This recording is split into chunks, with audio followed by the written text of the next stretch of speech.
En fait, l'être humain il est jamais satisfait et je vais vous expliquer pourquoi. Ce qu'il faut comprendre, c'est que la dopamine, c'est une hormone liée à la récompense. C'est pour ça que beaucoup de personnes nous disent que c'est le voyage qui est plus important que la destination. Je me souviens avec ma blonde, quand on voulait avoir une valeur nette de 100 000 $, le voyage pour se rendre jusqu'aux 100 000, c'était impressionnant. Et quand on l'a eu, on a fait notre premier 100 000, on a 100 000 de valeur nette. Après on était comme ouais ok, puis après c'est cool, puis là après on a visé le 250, puis on a visé le 500 000, puis quand on arrive au 500 000 on était comme oh waouh c'est cool pendant une journée. Donc ça s'appelle l'effet hédonique et en fait ce que ça veut dire c'est que l'être humain s'habitue à tout au bout de quelques jours, quelques semaines. En fait c'est clairement notre tendance à s'habituer à tout, à en vouloir plus et à ne jamais être satisfait.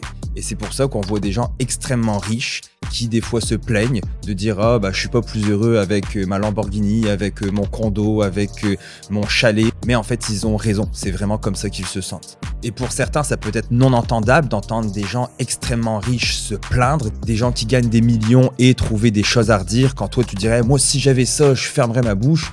Mais en fait, regarde, nous, on se plaint à la fois passée que notre lave-vaisselle y est brisé, mais combien de personnes aimeraient pouvoir se payer un lave-vaisselle? On se plaint qu'au Tim Hortons, la bouffe, elle est arrivée un petit peu froide. Oui, mais combien il y en a qui aimeraient pouvoir se payer ce Tim Hortons-là?